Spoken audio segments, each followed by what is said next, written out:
il est 30. Je propose de commencer à l'heure et de laisser l'occasion au fur et à mesure aux personnes de nous rejoindre. De toute façon, comme à chaque fois, je ferai une extraction vidéo et un transcript. Le tout sera mis en ligne prochainement, tant pour cette présentation-ci que pour la précédente. Euh, Alex, je vais te laisser le soin de te présenter et de nous faire ta présentation, sur laquelle on pourra suivre avec nos questions et remarques. Pour les médecins dans l'assistance, je vais cacher ma caméra. Vous verrez que l'image qui sera en lieu et place de mon visage est celle des informations relatives à la présentation d'aujourd'hui, à la prochaine et aux modalités d'obtention de l'accréditation en éthique et économie qui a été demandée. Il vous suffira d'envoyer un mail avec vos coordonnées et votre numéro INAMI à l'adresse des maladies rares de l'HU Bruxelles. Merci beaucoup et bonne écoute. Parfait, merci Franck. Est-ce que tout est bien comme ça? Mon écran est bien, les diapas, juste pour être Tout est certain. nickel, tout passe et on te voit bien, on t'entend bien. Parfait. Eh bien, merci beaucoup en tout cas d'avoir organisé cette session et merci de m'avoir donné l'occasion de vous parler des épilepsies rares et complexes de l'enfant et du réseau Epicare. Donc, je suis le responsable de la neurologie pédiatrique des enfants et de l'hôpital Erasme et responsable aussi du programme d'épilepsie pédiatrique qui est regroupé dans le centre EpiKids Neurocenter qu'on a créé il y a un an avec les collègues du HUD. Et on a eu la chance maintenant, il y a 4 ans, euh, de rejoindre l'ERN Epicare, donc, qui est un ERN spécialisé dans l'épilepsie de l'enfant et de l'adulte, dans un consortium. Donc, il y avait un ERN Epicare en Belgique, c'était la KUL, donc l'UZ Leuven, et nous avons fait un consortium francophone avec l'UCL, l'Hôpital des enfants et l'Hôpital Erasme, qui s'appelle BRACE, Brussels Rare and Complex Epilepsies. Donc, je vais vous parler des épilepsies rares et complexes. D'abord, les définir, puis vous parler un petit peu des dernières innovations, que ce soit au niveau génétique, mais aussi au niveau de la prise en charge de l'épilepsie de l'enfant. Et à la fin, je ferai une petite présentation sur le rôle d'Epicare dans le management de ces épilepsies rares. Je vais te mettre. Ah non, j'enlève mon machin. Et coupez tous vos micros, parce que là, je pense que quelqu'un parle et c'est un petit peu compliqué pour les autres alors de m'entendre. Donc, l'épilepsie, c'est une maladie du cerveau qui englobe différents symptômes. Donc, c'est vrai que quand on pense épilepsie, on pense crise d'épilepsie. C'est vrai que c'est ça qui est en commun dans toutes les épilepsies, mais en fait, il y a énormément d'épilepsies différentes, dont les conséquences sont différentes également. Et donc, finalement, la crise d'épilepsie, c'est uniquement la partie émergée de l'iceberg, mais à côté de ça, il y a évidemment des conséquences cognitives, psychologiques et sociales qui sont très, très différentes en fonction des différents types d'épilepsie. Et il existe en fait une cinquantaine de syndromes, de maladies épileptiques. L'origine est multifactorielle, donc pour faire très très résumé, soit c'est génétique, métabolique, soit c'est dû à une anomalie structurelle cérébrale où se situent les neurones. Et ce sont en fait ces neurones nous permettent de faire toutes les fonctions qui nous définissent, hein, de penser, de parler, de réfléchir, de bouger. Pour ça, ils doivent se synchroniser et ils sont organisés en réseau de manière pas trop, suffisamment importante, mais pas trop importante non plus. Et en fait, dans l'épilepsie, qu'est-ce qui se passe? Ce sont ces réseaux qui soit se synchronisent de manière excessive ou anormale, soit parce qu'ils sont mal structurés, ils ont été mal construits, et ça, c'est quand on a une anomalie structurelle du cortex, soit parce ils fonctionnent de manière anormale à cause de problèmes génétiques, et parfois, c'est les deux ensemble. Les conséquences sont très variables. On a des épilepsies très sévères, notamment le syndrome de Lennox-Gastaut, qui est une épilepsie rare et complexe, où là, non seulement il y a des crises d'épilepsie qui sont quotidiennes avec des chutes et les patients doivent porter des casques, mais c'est des patients qui ont aussi des crises. Et puis, on a des épilepsies beaucoup moins sévères, où les crises finalement surviennent 1, 2 ou 3 fois, mais où là, c'est plutôt des conséquences cognitives, des apprentissages scolaires qui vont être handicapantes dans la phase active de la maladie, même si dans ces épilepsies-là, il y a une guérison à l'âge adulte, les conséquences sur les apprentissages chez l'enfant peuvent être impactantes pour la qualité de vie du patient. 70 millions d'individus sont épileptiques, plus de 50% ont moins de 10 ans, donc c'est une maladie qui est très, très fréquente en pédiatrie. Et en Belgique, on peut considérer qu'il y a 40 000 patients qui sont épileptiques. Alors, parmi ces 40 000 patients, il y a 65% de ces patients qui vont répondre au traitement anti-épileptique ou qui vont guérir spontanément. Et il y a 35% qui vont être réfractaires. Ça veut dire quoi être réfractaire? Ça veut dire qu'ils vont continuer à faire des crises d'épilepsie malgré l'essai de 2 antiépileptiques différents qui ont été bien choisis et donnés aux doses maximales. Pourquoi c'est important ce 2 antiépileptiques? Parce que statistiquement, selon les études, on montre que après la probabilité que votre premier antiépileptique soit efficace est de 50%, la probabilité que votre deuxième antiépileptique est efficace n'est plus que de 15%, et la probabilité que votre troisième antiépileptique est efficace n'est que de 4%, et c'est valable pour le quatrième, le cinquième et le sixième. Donc là, 4% de chance d'être libre de crise, ça ne veut pas dire d'améliorer votre épilepsie, ça veut dire d'être crise, c'est pas énorme, et ceci malgré, vous voyez, l'explosion du nombre de nouveaux antiépileptiques qui ont été mis sur le marché. Quand on parle d'épilepsie rare et complexe, en fait, c'est un sous-groupe de ces épilepsies réfractaires et c'est un peu, on n'est pas très très clair, c'est plutôt une définition épidémiologique. On considère qu'il y a 5 patients dans la population générale sur 10 000 qui ont une épilepsie rare et complexe. Qui, par exemple, j'ai un peu repris 2 sous-groupes qui sont tous des épilepsies réfractaires. Donc, les épilepsies, les encéphalopathies développementales avec épilepsie, ce qu'on appelle DEE. Malheureusement, ma dia n'est pas très bonne ici, je suis désolé, je viens de m'en rendre compte. Ici, vous ne savez pas lire les noms des syndromes, mais c'est notamment, par exemple, le syndrome de Dravet, par exemple, le syndrome de Dose, par exemple, les spasmes épileptiques. Ce sont toutes des épilepsies. Par exemple, le syndrome de Lennox-Gastaut. Ça, ce sont des patients qui ont non seulement une épilepsie très sévère, très réfractaire, et en plus, souvent, une déficience intellectuelle qui peut être très, très handicapante. C'est des patients qui sont rares, mais qui nous occupent beaucoup. Et alors, on a un autre groupe de patients qui, eux, ont potentiellement un pronostic qui est théoriquement peut-être un peu meilleur, qui peuvent se présenter un peu de la même manière, mais eux, ils ont une lésion cérébrale qui est bien identifiée et qui est potentiellement opérable et qui pourrait être, si elle est opérée, guérir nos patients. Donc ça, évidemment, c'est des patients, même s'ils sont rares, qu'il faut identifier parce que eux, en les opérant, on les guérit de leur maladie. Ce qui est assez évidemment enthousiasmant et qui change la qualité de vie. Alors, quelles sont les innovations majeures dans l'épilepsie de l'enfant? Évidemment, les découvertes génétiques. Ça, c'est un peu comme dans toutes les autres spécialités. La génétique a clairement révolutionné ou en tout cas permis une évolution très, très importante de la prise en charge de nos patients, pas uniquement du diagnostic, mais aussi du traitement. Grâce à quoi? Grâce à ce concept qu'on appelle la médecine de précision et dont je vais vous parler. La médecine de précision, c'est idéalement traiter la base moléculaire de la maladie, mais en fait, c'est aussi utiliser un certain nombre de biomarqueurs, que ce soit de la génétique, de la neuroimagerie ou de la neurophysiologie, pour vraiment donner un traitement individualisé, personnalisé au type de syndrome épileptique que présente notre patient. Désolé pour la qualité des dias. Vous ne savez pas lire, je ne sais pas pourquoi. Mes dias étaient bonnes pourtant. Ici, c'est un peu un diagramme qui montre depuis peu spécifique jusqu'à très spécifique quels sont les traitements qui sont disponibles pour traiter l'épilepsie. Ici, ce que vous ne savez pas lire, c'est qu'en fait, par exemple, dans l'épilepsie absence typique de l'enfant, qui est un syndrome épileptique qui a une caractéristique EEG très particulière chez des enfants qui ont un développement cognitif normal, on sait que le Zarontin, qui est un antiépileptique, marche particulièrement bien. Et on ne va pas donner n'importe quel épileptique.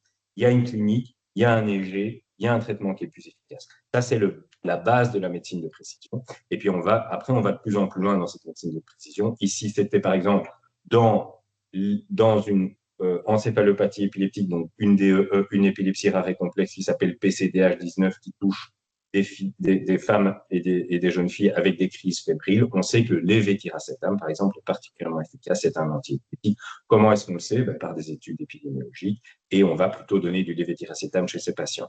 Et puis, si on va un petit peu plus spécifique, le syndrome de Dravet, de nouveau une épilepsie rare et complexe, une DEE, où l'anomalie génétique se situe dans un canal sodique. Donc, il y a trop peu de courant sodium, donc il y a trop peu d'activité d'interneurones GABAergiques, donc il y a trop d'excitabilité neuronale. Il y a des médicaments qui diminuent l'excitabilité neuronale, comme les bloqueurs sodiques, la carbamazépine, le Tegretol, que certains d'entre vous connaissent certainement. Donner du Tegretol chez ces patients, ça aggrave les patients. Non seulement les crises s'aggravent, mais aussi la cognition s'aggrave. Donc, on sait que là, il ne faut pas donner de Tegretol. C'est aussi une forme de médecine de précision. Après, il y a des médecines de précision qui sont beaucoup plus spécifiques. Évidemment, c'est par exemple la thérapie chimique. Mais là, on va voir qu'on n'y est pas encore. Mais en fait, les jets vidéo, rien que le fait d'enregistrer des crises dans l'unité d'investigation de l'épilepsie et de pouvoir, sur base de la classification de la Ligue internationale, définir si ce sont des crises focales, des crises généralisées, quel type de crise c'est. Est-ce que c'est des spasmes épileptiques? Est-ce que c'est des crises atoniques? Est-ce que c'est des myoclonies? Déjà en soi, c'est une forme de médecine de précision et ça nous permet, par exemple, dans les spasmes infantiles, on sait que les stéroïdes marchent particulièrement bien. Dans les épilepsies généralisées génétiques, l'acide valproïque. Et puis, on va aller de plus en plus loin dans la spécificité. Par exemple, le syndrome de Dravet, on sait qu'il y a un antiépileptique. On ne sait pas pourquoi il marche bien, mais on sait que la fenfluramine, ça marche particulièrement bien dans le syndrome de Dravet, beaucoup mieux que les autres antiépileptiques. Malheureusement, il n'est pas encore remboursé dans cette indication en Belgique. Mais voilà, par exemple, un autre exemple de médecine de précision un peu plus spécifique. Et puis, on va traiter carrément le dysfonctionnement génétique, comme par exemple les vérolimus dans la sclérose tubereuse de Browneville, on va y revenir. Donc là, on va vraiment cibler l'anomalie génétique avec un médicament qui n'a pas été développé à la base pour ça, mais qui est dans notre arsenal thérapeutique et où on s'est rendu compte qu'il ciblait particulièrement cette anomalie génétique. Et puis, on va de plus en plus loin avec des techniques de thérapie génétique. Juste pour vous montrer un exemple de médecine de précision, rien qu'avec un EEG, un enfant qui est transféré chez nous, parce que ça fait 3 semaines qu'il fait des crises d'épilepsie dans un service néonatal. Malheureusement, plusieurs antiépileptiques ont été essayés sans, en tout cas, permettre d'arrêter les crises. On a essayé de la vitamine, de la pyridoxine, mais ça n'a pas aidé. Nous, on l'hospitalise et on arrive à enregistrer une crise, donc d'où l'importance d'enregistrer des crises. Et cette crise est tout à fait particulière, c'est-à-dire qu'elle mélange à la fois des myoclonies, qui sont ces petites secousses que vous voyez au niveau des membres de ce patient. Il a le hockey aussi, ça fait partie du tableau clinique aussi. Il a des petites secousses, alors malheureusement, normalement, mais vous voyez que les bras, des mouvements assez tôt. Et puis, il va faire aussi ce qu'on appelle des spasmes épileptiques. Vous voyez les petites secousses de ses jambes ici, très, très brutales, très brusques. Et puis, il va, après, c'est ce qu'on appelle, ça, ce sont des myoclonies. Et on voit ici l'EMG, c'est donc des capteurs sur le muscle qui nous permettent de déterminer la durée de la crise. Et puis là, il va faire des spasmes. Et le mélange de myoclonie et de spasmes, ça, c'est très évocateur d'une épilepsie métabolique. Ça, on le sait grâce au progrès de la génétique, parce qu'on a maintenant, on enregistre les patients, on sait ce qu'ils ont.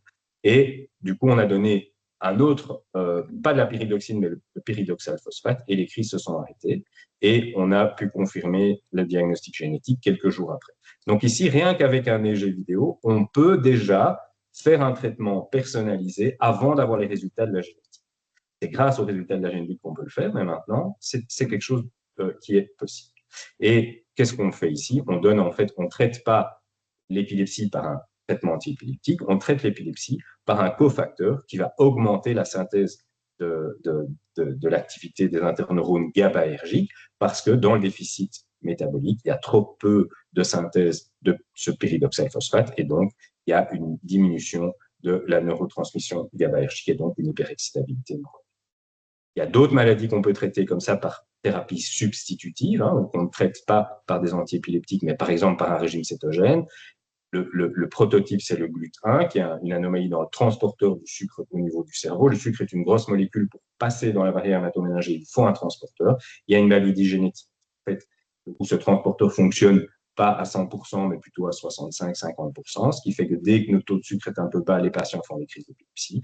Eh bien là, on peut, par un régime cétogène, court-circuiter le transporteur de glucose, mettre le patient en état de jeûne. Évidemment, il se nourrit, mais essentiellement par des graisses, et donc le cerveau va plutôt utiliser les graisses, et les crises disparaissent, la cognition s'améliore.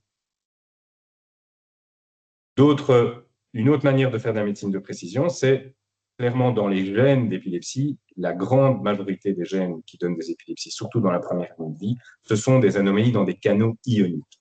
Et justement, les médicaments antiépileptiques qui ont été développés, les premiers médicaments antiépileptiques développés, dont notamment la carbamazépine, eh bien, ils ciblent particulièrement ces canaux ioniques. Ici, c'est un Et ici, c'est un enfant qui était venu chez nous, qui faisait des crises depuis l'âge de 6 mois, qui était réfractaire à plusieurs antiépileptiques et qu'on a eu la chance d'enregistrer dans notre unité. Et là, de nouveau, la crise était assez caractéristique. C'était une crise tonique qui a commencé par une contraction des 4 membres, comme vous voyez ici, très très sévère, avec une désaturation, une bradycardie. Et puis après, il y a eu une composante plutôt vibratoire, puis tonico-clonique, puis ça s'est terminé par un électrodécrément léger. Ça, c'est très caractéristique d'un type de gènes, de SCN-beta, et en fait d'autres types de gènes de canaux ioniques. Donc en général, les épilepsies avec canaux ioniques qui surviennent dans la première année de vie sont ce type de présentation clinique. Et donc avant d'avoir les résultats génétiques, on a donné un traitement qui ciblait l'anomalie génétique, les crises se sont arrêtées, et après on a eu la confirmation qu'il y avait un gain de fonction dans le gène SCN-beta. Donc en fait, ce patient a trop de sodium qui rentre dans ses neurones, et en donnant de la carbamazépine, on va bloquer, on va réduire l'entrée de sodium et guérir ces crises d'épilepsie. Le patient maintenant, non seulement ne fait plus de crise, mais en plus se développe tout à fait normal. Il y a plein d'autres maladies génétiques qu'on peut traiter maintenant, justement grâce aux résultats de la génétique, avec des traitements spécifiques, que ce soit des bloqueurs de canaux sodiques, mais aussi d'autres médicaments un peu plus, on va dire, exotiques, comme par exemple la quinidine dans certaines mutations KCNT1, la mémantine dans certaines mutations GRIN2A, la kétamine dans GRIN2D, enfin qui sont théoriquement, bon la kétamine c'est anti, et la quinidine pas. Et ici on va vraiment cibler l'anomalie génétique. Ici c'est un travail justement qu'on a fait dans le cadre de BRACE avec Saint-Luc, où en fait ces épilepsies dans la première année de vie d'origine monogénique sont des épilepsies très très rares. Donc, ce sont des patients qui n'ont pas de lésion cérébrale, qui font des crises d'épilepsie, dont la composante tonique, que vous venez de voir, est très, très prégnante. Et on a repris tous nos patients qui avaient une épilepsie monogénique et qui avaient des crises toniques. Et non seulement vous voyez que la majorité de nos patients, c'était des canaux ioniques, mais vous voyez ici aussi qu'il y a des jeunes qui ne sont pas des canaux ioniques. Et on a regardé quelle était l'efficacité des bloqueurs sodiques, donc de la carbamazépine et d'autres antiépileptiques, sur les crises de ces patients. Et on s'est rendu compte que c'était extrêmement efficace. Il y avait plus de la moitié de nos patients qui s'arrêtaient de faire des crises, alors qu'ils avaient des tableaux cliniques parfois très sévères, que même les patients réfractaires, donc chez qui normalement il y avait 4% de chance d'avoir une efficacité, mais là on avait 60% de chance d'avoir une efficacité, simplement parce qu'ils avaient comme caractéristique ces crises toniques et qu'on n'avait pas essayé la carbamazépine, qui à la base n'était pas un traitement de premier choix chez ces patients historiquement, mais la génétique a un peu changé ça. Et on voit que c'est surtout chez ceux qui avaient un tableau clinique pas très sévère que ça marchait bien, on s'en doute. Et par exemple, les anomalies génétiques ici PRT2, on a tous nos patients qui sont arrêtés de faire des crises. Donc ça, c'est juste un exemple pour vous montrer ce qu'on peut faire avec ce consortium BRACE et le fait justement de s'associer entre deux hôpitaux académiques pour avoir des séries de patients assez importantes et pour pouvoir aider nos collègues à bien choisir les antibiotiques. Et on a eu, encore il n'y a pas plus tard que 2 semaines, un patient comme ça qui faisait des crises aussi cliniques. On n'avait pas essayé la carbamazépine, on l'a mis sur carbamazépine, les crises se sont. Donc, ça, c'est de la médecine de précision. Maintenant, on évolue vers plutôt l'approche P4. Alors, c'est quoi l'approche P4? C'est non seulement faire de la médecine de précision, mais aussi essayer de prévenir l'apparition de l'épilepsie. Et prévenir, il faut prédire quels patients vont être épileptiques. Puis, il y a évidemment contribuer, faire en sorte que les patients et la famille participent à nos choix thérapeutiques. Le modèle idéal, c'est d'avoir un biomarqueur génétique où vous êtes sûr que le patient va développer de l'épilepsie. Et puis, qu'est-ce que vous faites? Vous faites de la thérapie génique et vous le rendez. Ça, c'est le goal, c'est notre but ultime. On en est loin, mais c'est ça. Donc, c'est ça qu'on va essayer, vers ça qu'on va tendre. Alors, comment est-ce qu'on peut être prédictif? Par exemple, sur cette maladie, la sclérose tubereuse de Bourneville, maladie génétique, où en fait, il y a une anomalie sur la voie mTOR. Alors, cette voie mTOR, c'est quoi? C'est une voie qui est responsable de la prolifération cellulaire, et notamment de la migration des neurones et de la prolifération des neurones. Et cette voie mTOR, normalement, elle est un peu calmée, inhibée par les gènes TSC1, TSC2, chez vous et chez moi. Quand on a une sclérose tubereuse de Bourneville, un de ces 2 gènes dysfonctionne, et donc cette voie est suractivée. Et donc, qu'est-ce qui se passe? On a trop de neurones, ils sont organisés de manière anormale, les réseaux sont mal structurés, au point où on le voit à l'IRM, vous voyez toutes ces taches blanches, c'est toutes des tubercorticoses, ce sont des groupes de neurones anormaux, mal structurés, mal organisés, qui vont donner des crises d'épilepsie. Qu'est-ce qui donne? Alors, c'est une maladie en plus multisystémique, il n'y a pas que des crises d'épilepsie et des atteintes cérébrales, il y a aussi des atteintes dans d'autres organes. Ce n'est pas le sujet de ma présentation aujourd'hui, mais ce sont des patients qui vont présenter un certain type de crise d'épilepsie, notamment ce qu'on appelle des spasmes infantiles, qui sont des crises très caractéristiques, qui surviennent que chez l'enfant en général, principalement chez l'enfant entre 6 mois et 10 ans. Ce sont ces espèces de contractions comme ça, des 4 membres en salve, en général vers l'avant, mais ça peut être vers l'arrière, et ce sont des crises qui peuvent durer 30 minutes, parfois même 45 minutes, qui surviennent au réveil, qui ne ressemblent pas à des crises d'épilepsie comme on voit d'habitude, mais qui sont une entité quand même assez sévère et qui impactent fortement la cognition des enfants. Quand on a ce type d'épilepsie-là, c'est une urgence, il faut les traiter rapidement. Là, on a jusqu'à présent, la sclérose tubereuse de Bourneville, on savait que le patient avait une sclérose tubereuse de Bourneville et on ne lui donnait un traitement antiépileptique que quand il faisait ce type de crise.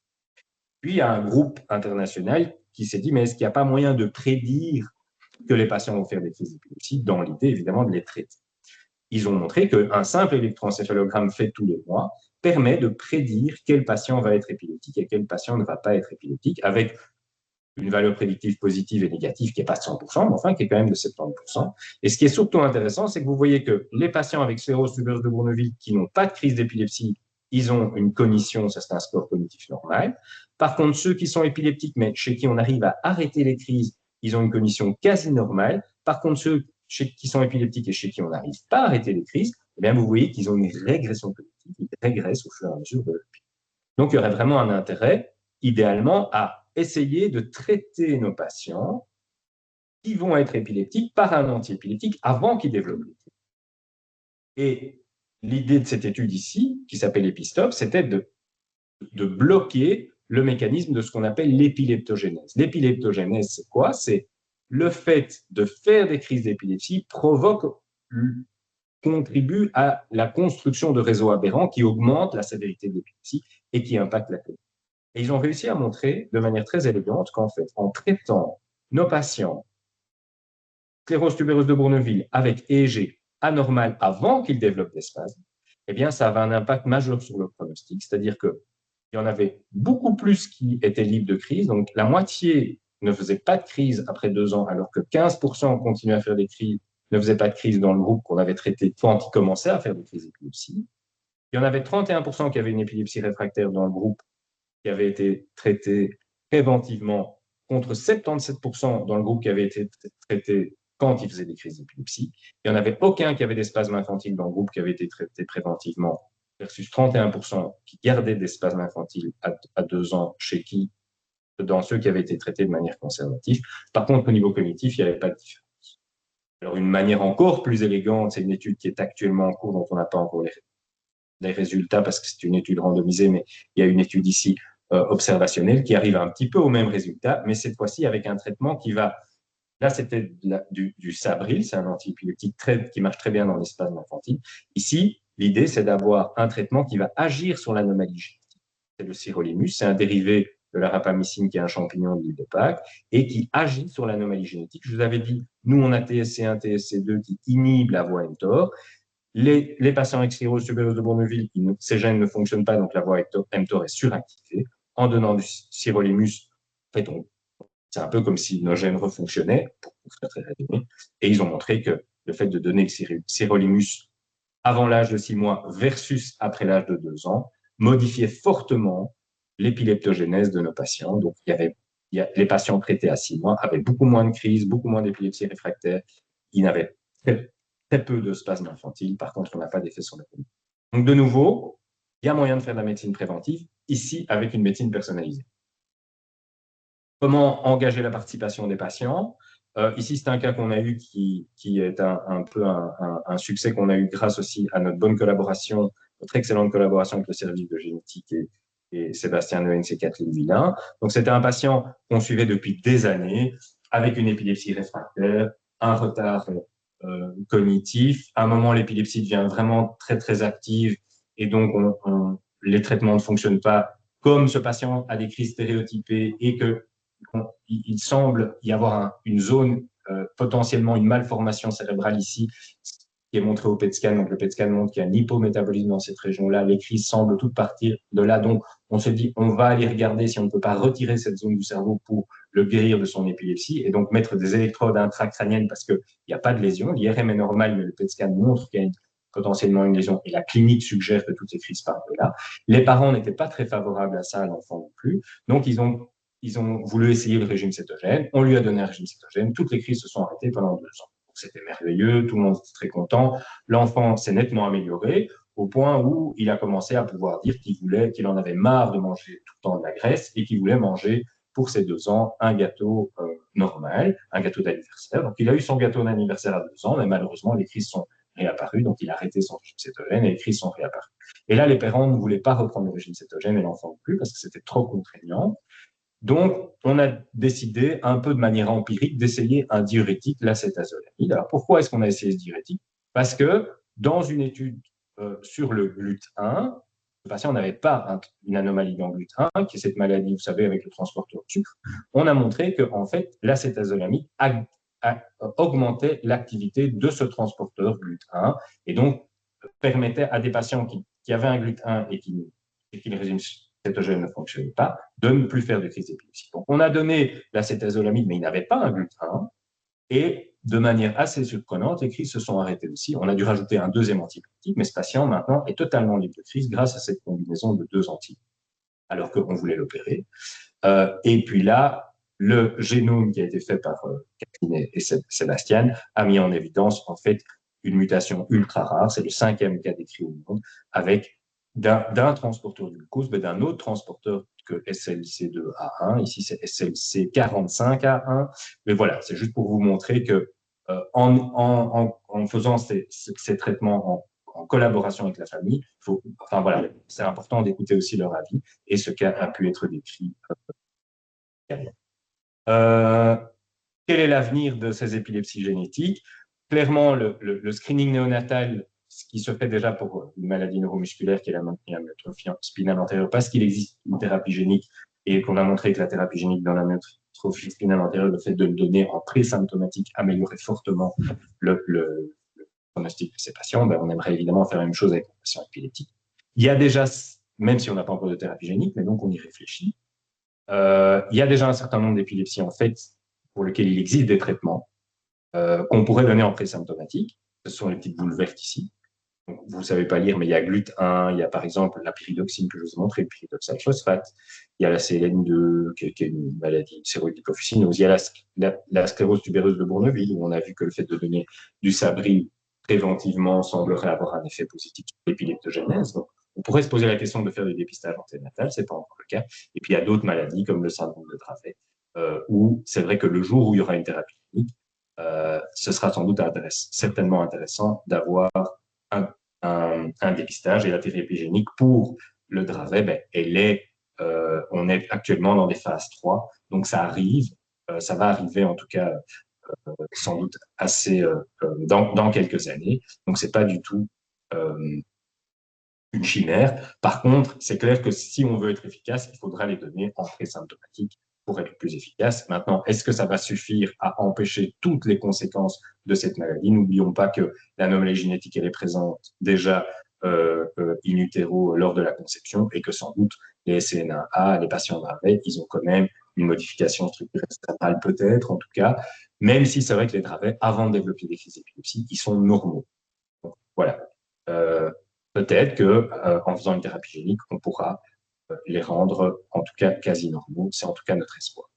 Ensuite, dans la chirurgie de l'épilepsie, ça aussi, je vous avais dit, hein, c'est peu de cas, c'est 5% de nos cas.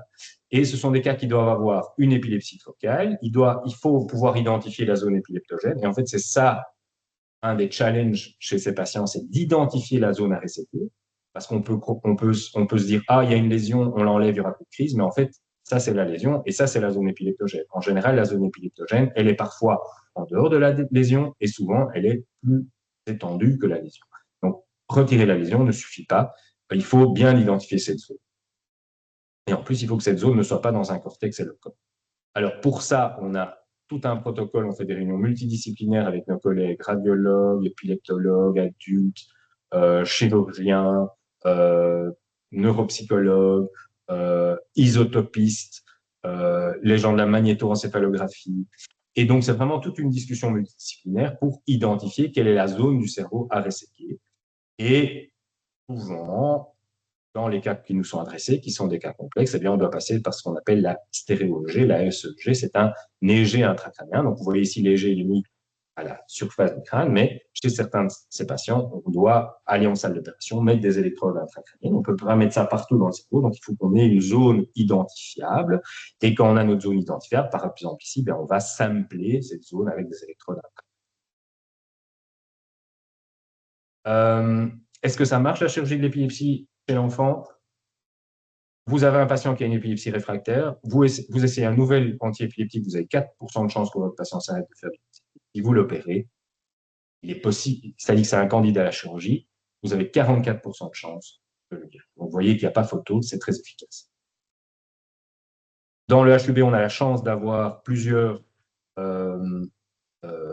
équipements uniques en Belgique qui nous permettent d'améliorer justement l'identification de cette zone épileptogène, notamment une IRM 3 Tesla combinée à un PET scan, une magnétoencéphalographie qui est une sorte de super EEG, mais qui va étudier les champs magnétiques produits à partir des champs électriques.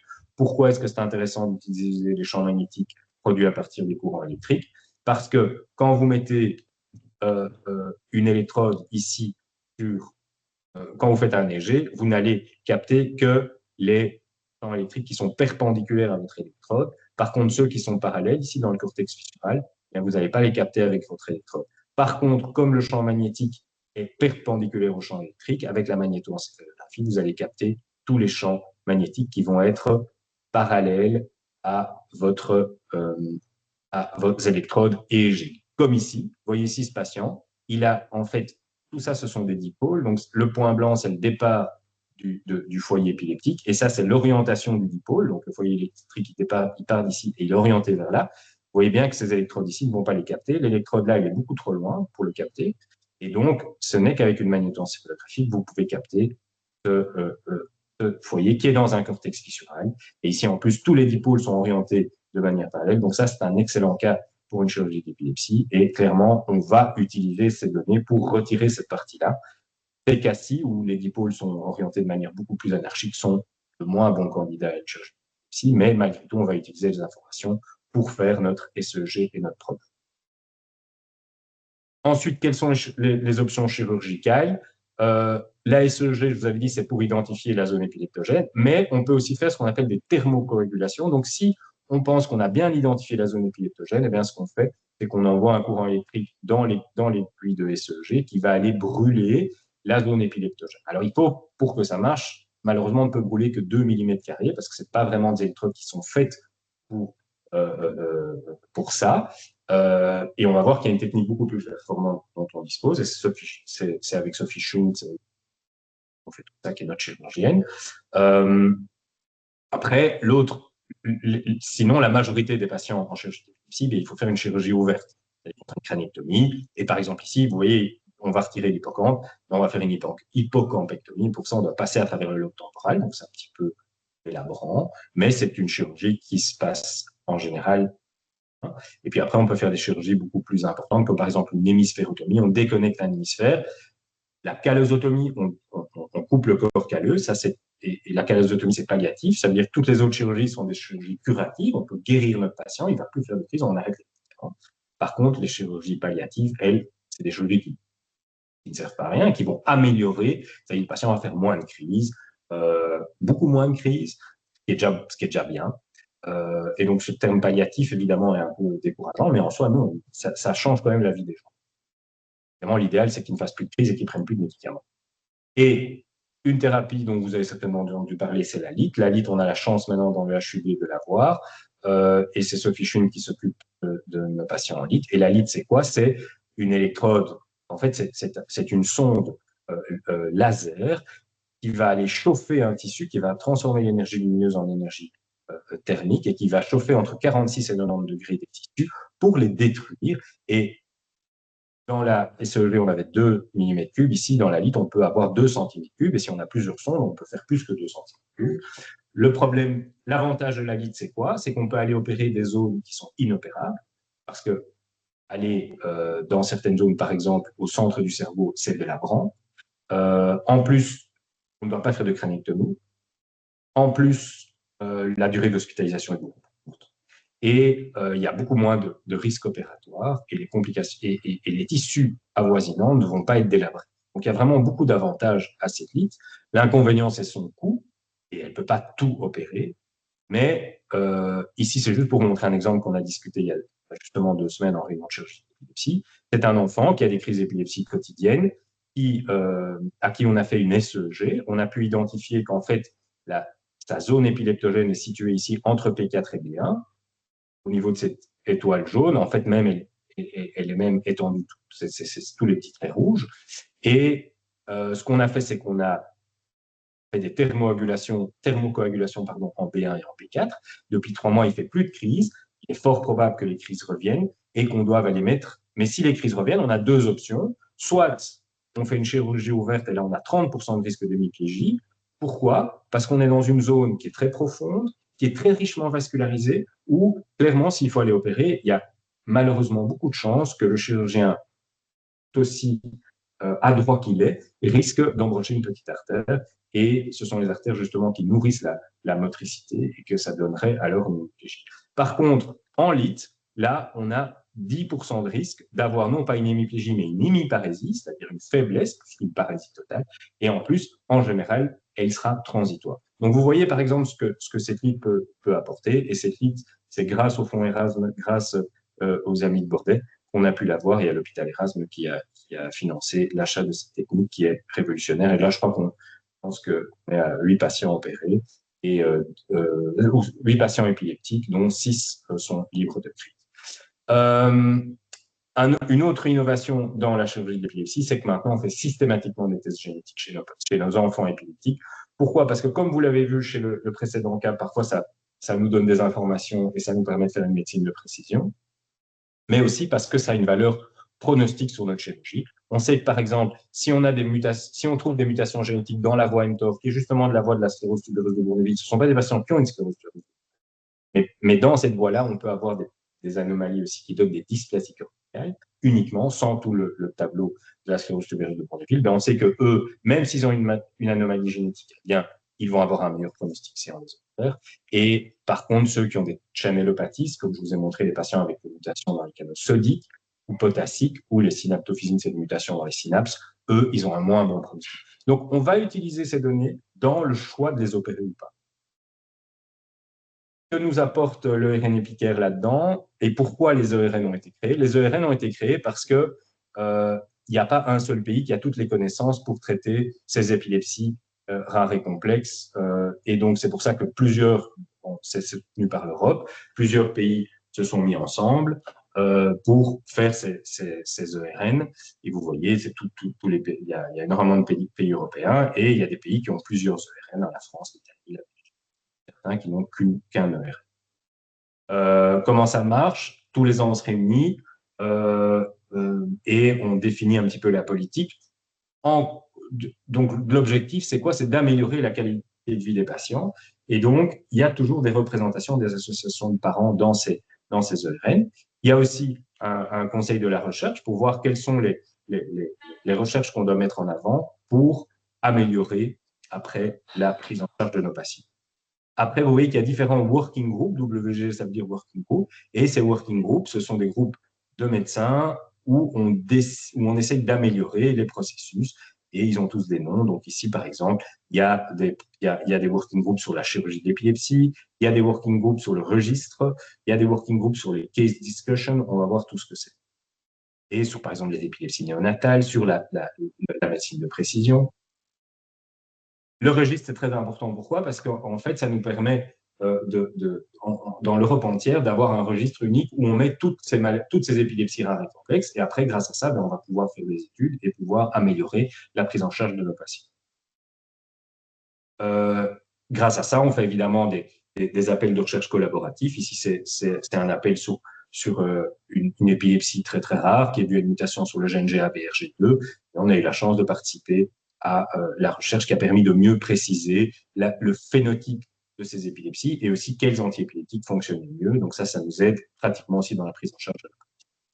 Les associations de parents sont évidemment très très importantes et jouent un rôle majeur et font partie vraiment du processus décisionnel. Et donc ça aussi, je pense, c'est vraiment un élément important, c'est de pouvoir justement avoir les patients et leurs familles avec nous pour qu'on réfléchisse ensemble à améliorer la prise en charge de nos patients épileptiques. Il y a aussi des réunions par Teams où on discute de cas rares et complexes qu'on a du mal à gérer ou pour lesquels on n'a pas de diagnostic. Et là, donc, on a un calendrier avec différents experts qui sont accessibles et on peut présenter un cas et on peut avoir leur avis, ce qui est évidemment très, très utile pour certains patients, que ce soit pour des cas chirurgicaux ou non chirurgicaux.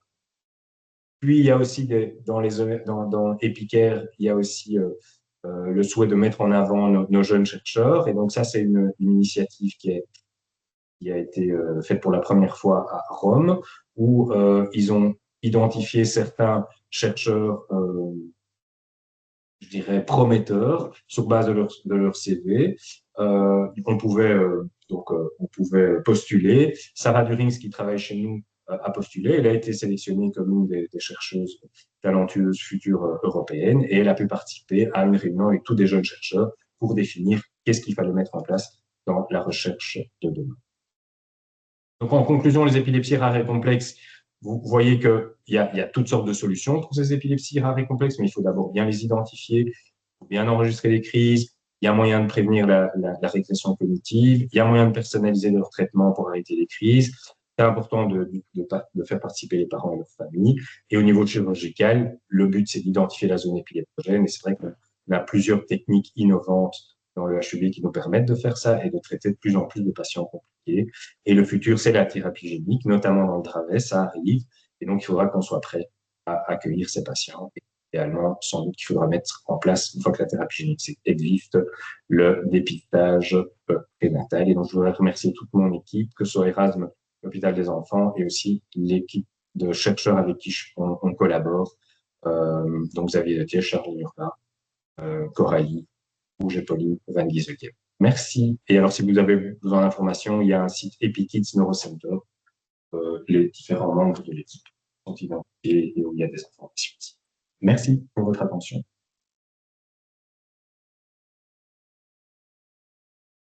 Merci beaucoup, Alec, pour ta présentation. On va pouvoir se retourner vers l'assistance. Est-ce qu'il y a des questions, des gens qui souhaiteraient faire un partage ou poser une question directement à Alec en regard de sa présentation?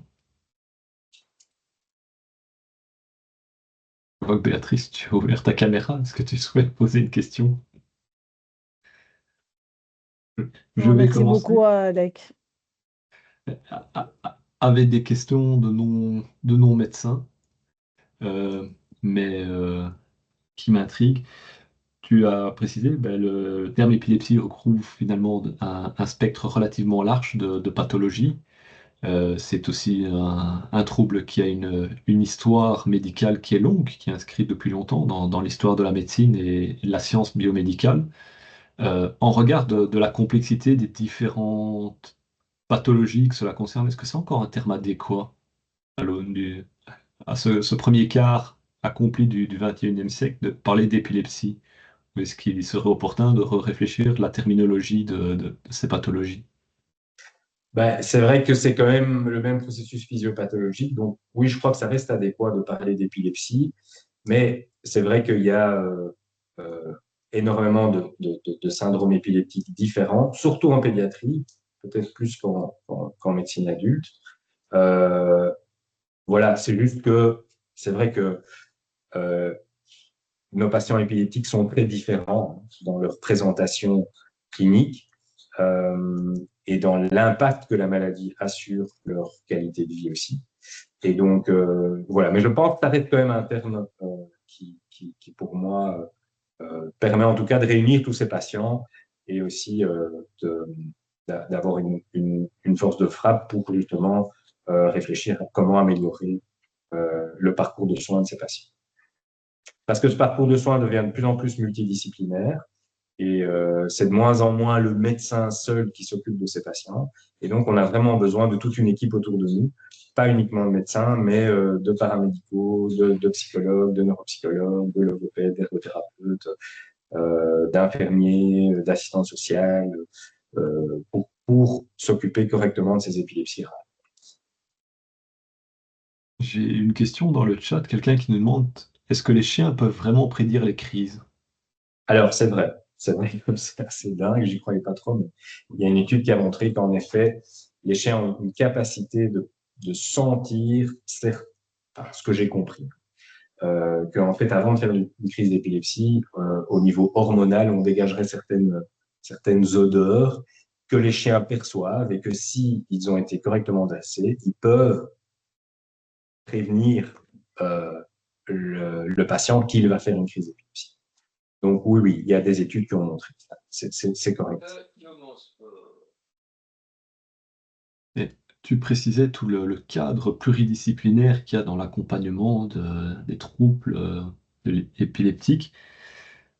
Il y a un cadre peut-être tout à fait particulier, mais à laquelle cette pluridisciplinarité tente de répondre, c'est celui de la spiritualité. L'épilepsie, elle peut avoir une signification culturelle majeure en fonction des référents culturels et des origines ethniques de nos patients. Comment est-ce que, au sein d'Epicaire ou au sein de la HUB, de l'UDER, on a pu répondre à cette spécificité de l'épilepsie? Ben, c'est-à-dire que c'est vrai que c'est une question intéressante. Donc, c'est vrai que nos patients sont très fortement stigmatisés, hein, en général, peu importe la culture. Un patient épileptique, un patient qui va faire une crise d'épilepsie, il va être stigmatisé à l'école, euh, dans la famille. Voilà, ça reste évidemment quelque chose d'extrêmement impressionnant qui fait très très peur. Et surtout, on ne sait pas très bien quoi faire quand un patient fait une crise d'épilepsie. Et donc, c'est très confrontant. Donc, la meilleure manière, c'est de faire de l'information sur la maladie. Et donc, ça, c'est le rôle notamment des ligues belges francophones pour justement faire de l'information sur qu'est-ce que c'est l'épilepsie, qu'est-ce que c'est une crise d'épilepsie, comment réagir quand on fait une crise d'épilepsie. Voilà. Donc, et on a la chance dans le HUB d'avoir maintenant obtenu de haute lutte quand même des psychologues qui sont spécialisés dans l'épilepsie et qui justement aident les familles et qui nous aident nous à prendre en charge ces différents aspects. Et toujours dans la même idée, tu as dit, c'est une maladie qui touche essentiellement les enfants, mais on sait que ça touche aussi les adultes et que pré-HUB, il y avait déjà une belle coordination entre l'UDERF et Erasme, qui a peut-être pu encore se renforcer avec le regroupement hospitalier. Dans ce travail du processus de transition, qu'est-ce que tu penses qui peut être amélioré encore chez nous? Et en parallèle, qu'est-ce que tout ce travail qui a été mené sur la transition pédiatrique, médecine pédiatrique, médecine adulte, quels sont les indicateurs que tu conseillerais aux autres équipes qui doivent peut-être mettre en place encore ces processus de transition par rapport à d'autres maladies rares qui se prolongent dans le temps d'une vie, comme ça des enfants jusqu'à l'âge adulte? Ben, on a la chance, donc c'est vrai, d'avoir des liens très forts avec, en tout cas dans la prise en charge des patients épileptiques entre Erasme et l'hôpital des enfants, parce que voilà, j'ai eu la chance de travailler pendant 15 ans avant de venir à l'hôpital des enfants, à l'hôpital Erasme, donc je connaissais très bien l'équipe adulte, donc c'est vrai que bon, tout ça se fait assez naturellement. Et puis Chantal De Pont, qui est maintenant la responsable de Brace Epicare, qui est en neurologie adulte à Erasme, a vraiment à cœur de développer justement d'améliorer cette transition médecine de l'enfant vers la médecine adulte. Pour l'épilepsie, ça marche assez bien. Maintenant, ce qui est plus compliqué, je pense, en médecine adulte, c'est la prise en charge de tout ce qu'on appelle, nous, les comorbidités. Donc, ça veut dire pas uniquement l'épilepsie, les traitements antiépileptiques et les crises d'épilepsie, mais par exemple, toutes les difficultés comportementales, d'insertion sociale, cognitive, psychosociale, surtout chez nos patients qui ont une déficience intellectuelle. Parce que là, donc, nous, en pédiatrie, voilà, les structures, les équipes multidisciplinaires on les a créés depuis maintenant plusieurs dizaines d'années. Donc, c'est vrai que dans notre équipe, Anne Monnier a une grande expérience là-dedans. Elle a vraiment développé tout un trajet de soins spécifique, notamment pour la sclérose tubereuse de Bourneville, avec des consultations où tout est occupé en une demi-journée. Je dirais qu'en médecine adulte, c'est quelque chose qu'il faut encore mettre en place.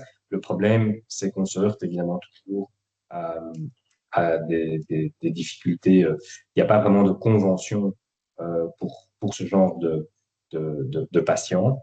Et d'ailleurs, c'est un des objectifs qu'on a. On a créé un groupe maintenant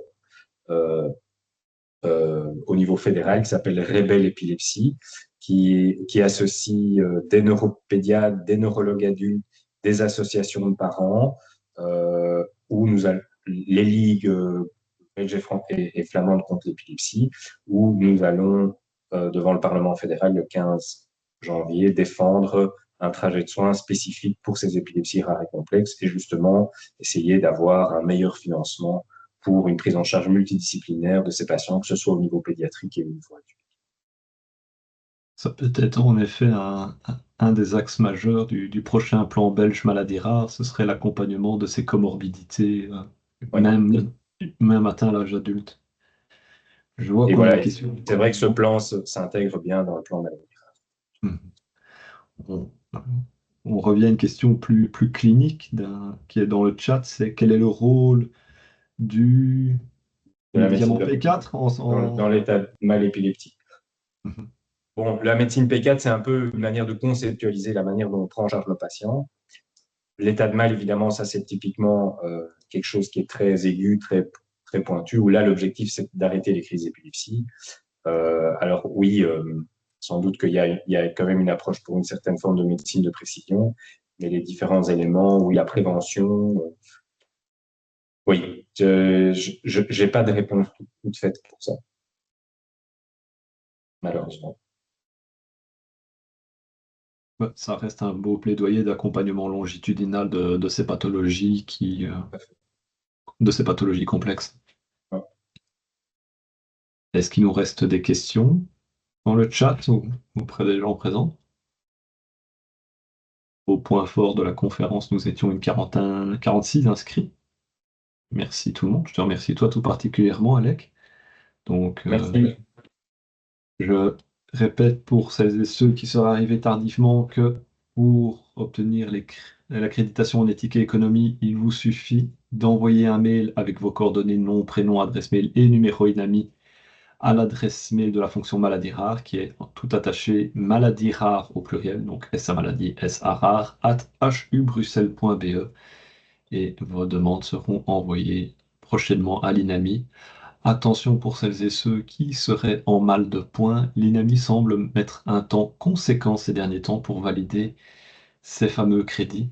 Donc si vous êtes short, on ne pourra malheureusement pas faire de miracle. La prochaine conférence aura lieu le 3 février. On aura l'occasion de justement rencontrer une collègue qui a été citée, la docteure Kathleen Villain, qui nous présentera les enjeux relatifs aux maladies génétiques rares chez l'enfant avec le réseau ERN Ithaca, qui travaille donc en relation et en partenariat régulier avec notre équipe Epilepto. S'il n'y a plus de questions, plus de commentaires, je vous remercie énormément pour votre attention, pour votre participation et j'espère vous revoir nombreux et nombreuses à la prochaine fois. Merci beaucoup. Merci, au revoir. Merci.